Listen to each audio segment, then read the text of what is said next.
Hi guys, இந்த video எங்கேருந்து பார்த்தீங்கன்னா இப்போ பாண்டிச்சேரியில் இருக்கேன். ஒரு இன்டர்வியூக்காக வந்திருந்தேன். ஸோ இன்டர்வியூ முடிஞ்சு போச்சு சக்ஸஸ்ஃபுல்லாக. அதனால் சரி பக்கத்தில் ஏதாவது இருக்கான்னு பார்த்தா மயிலம் முருகர் கோயில் பக்கத்தில் தான் இருக்குது. ஸோ வாங்க மயிலம் முருகர் கோயிலுக்கு போவோம், எப்படி இருக்குன்னு பார்ப்போம். ஒரு வழியாக பஸ் ஸ்டாண்டு இறங்கியாச்சுங்க, மயிலம் பஸ் ஸ்டாண்டு இறங்கியாச்சு. ஸோ பஸ் ஸ்டாப்லேருந்து ஒரு 900 மீட்டர்னு போட்டிருக்கு. எவ்வளோ இருக்க போதோ தெரில, நடந்து போகிற மாதிரி இருக்குது. ஸோ சுற்றி ஒரே கடைங்கள்லாம் இருக்குது, வாங்க உள்ளே போவோம். ஓகே, ரூம்லாம் இருக்குங்க. வெளியூர்லேருந்து வந்தீங்கன்னா ரூம்லாம் கூட இருக்குது. பயங்கரமாக சுற்றி கடைங்க, ரூமு எல்லாமே இருக்குங்க. வெளியூர்லேருந்து வந்தீங்கன்னா கம்ஃபர்டபுளாக ரூம் எடுத்து தங்கிக்கலாம். கீழே ஒரு பாட்டியை ஒருத்தவங்களை கேட்டாங்க, கோவில் வந்து மயிலம் கோயில் வந்து 2 மணிலேருந்து 4 மணி வரையும் க்ளோஸிங்கா. பட் இப்போ நம்ம வந்துக்கிறது 1:30 மணி, ½ ஹவரில் போயிட்டு வந்துடலாம். அப்படியே தாத்தா கிட்ட வந்து அர்ச்சனை வாங்கியாச்சு, ஒரு மாலை ஒன்று. ஸோ கம்மி ரேட்டில் தாத்தா பண்ணி கொடுக்குறாரு. மாலை வந்து 50 ரூபா, அர்ச்சனை வந்து 50 ரூபா. ஃபஸ்ட் டைம் முருகர் கோயில், மயிலம் முருகர் கோயிலுக்கு வந்ததுனால ஒரு அர்ச்சனை தட்டு அப்புறம் ஒரு மாலை ஒன்று வாங்கியாச்சு. ஸோ வாங்க மேலே போக ஆரம்பிச்சிடலாம்.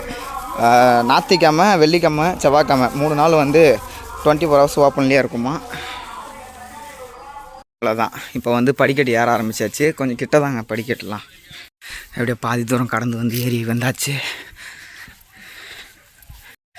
அப்புறங்க இந்த மயிலம் முருகர் கோவிலில் எவ்வளோ சிறப்புகள் இருந்தாலும் எங்கள் ஃபேமிலிக்கு ஒரு தனி சிறப்பு இருக்குது. என்னென்னா, எங்கள் தாத்தா உயிரோடு இருக்கும்போது அவருக்கு குழந்தை பிறக்கும்போது ஒரு வாட்டி இந்த கோவிலுக்கு தான் வருவாராம், மொட்டை போட்டு போவாராம். எந்த நல்ல விஷயம் நடந்தாலும் இங்கே தான் வருவாராம். இத்தனை வருஷம் கழித்து அவரோட பேரன் நான் இந்த கோயிலுக்கு வருதுன்றது எனக்கு ரொம்ப பெருமையாகவும் இருக்குது, சந்தோஷமாகவும் இருக்குங்க. ஒரு வழியாக உள்ள என்ட்ரி வந்தாச்சு. பார்க்க 100-150 படிக்கட்டு தாங்க இருக்கிற மாதிரி இருக்குது. இவ்வளோ மூச்சு வாங்குதுங்க. இதுதான் என்ட்ரன்ஸு. இதுதான் கோயிலோட அமைப்பை பார்த்துக்குங்க. நல்லா பெருசாக இருக்குது போங்க. மேலே வந்துட்டோம்னா இதுக்கப்புறம் வந்து ஒரு 50-60 படிக்கட்டு இருக்குங்க. ஸோ எனக்கு குரங்கெல்லாம் இருக்குது. எனக்கு குரங்கை பார்த்தாவே கொஞ்சம் பயம், எங்கே வந்து ராபரி பண்ணிட்டு போயிடுமோன்னு. ராபரி பண்ணால் கூட பரவாயில்ல, கடிச்சிடும் சில நேரத்தில். ஸோ மேலே ஏறியாச்சு. இதுதாங்க மொத்த அமைப்பு. மேலே வந்தாச்சு. இதாங்க கோபுரம். இதுதாங்க ஃப்ரீ என்ட்ரி போகிறதுக்கான வழி. இந்த பக்கம் இன்னொரு பக்கம் ஒரு வழி இருக்குது, அதில் 20 rupees என்ட்ரி. இதுதான் பார்த்துக்கோங்க. உள்ளே போகிறோம். ரைட் எடுத்து இந்த பக்கம் வந்தீங்கன்னா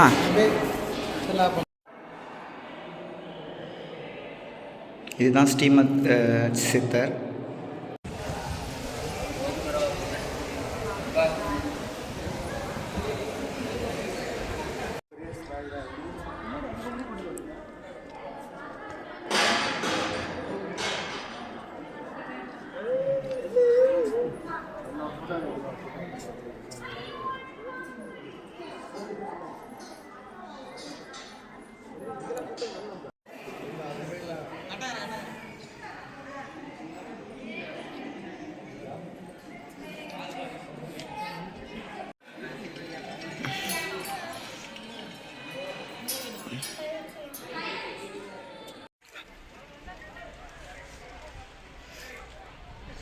அவ்வளோதாங்க, சாமி பார்த்தாச்சு, வெளியே வந்தாச்சு.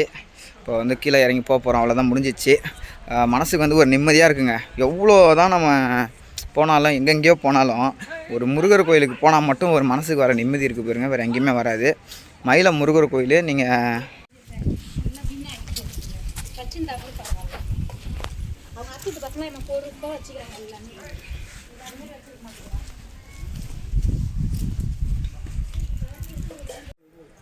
அவ்வளோதாங்க, வீடியோ முடிஞ்சிடுச்சு. அவ்வளோதாங்க, முருகரை பார்த்தாச்சு, கீழே இறங்கியாச்சு. ஸோ நீங்களும் ஃப்ரீயாக இருந்தீங்கன்னா மயிலம் முருகர் கோயிலுக்கு வந்து போங்க. முருகன் நீங்கள் எது கேட்டாலும் வந்து நிறைவேற்றி கொடுக்குறாரு. நிறைய பேர் வந்து வேண்டுதல் நடந்திருக்குன்னு சொல்லிட்டு அதுக்கான பரிகாரம் பண்ணிகிட்ருக்காங்க. ரொம்பவுமே சிறப்பான ஒரு கோவில். எங்களுக்கும் வந்து ஃபேமிலியாக ஒரு அட்டாச்சான கோவில் வந்து மயிலம் முருகர் கோவில். அடுத்த முறை எனக்கு வந்து கல்யாணம் ஆகிடுச்சு, குழந்தெல்லாம் வந்துடுச்சுன்னா நான் எங்கள் அண்ணன் பசங்க எல்லோரும் வந்து இங்கே மொட்டை போடுறதா வந்து மனசில் நினச்சிருக்கேன். பார்ப்போம் ஃப்யூச்சரில் என்ன நடக்குதுன்னு. ஸோ நீங்களும் வந்து ஏதாவது மனசில் ஒரு வேண்டுதல் இருந்துச்சுன்னா முருகனை வந்து பார்த்துட்டு போங்க. மயிலம் முருகர் கோயில் ரொம்ப சிறப்பான ஒரு கோவில். அப்புறம் இந்த வீடியோ பிடிச்சிருந்தா ஒரு லைக்கு, ஒரு கமெண்ட்டு, அப்புறம் வந்து ஷேர் பண்ணுங்கள். அடுத்த வீடியோவில் பார்க்கலாம்.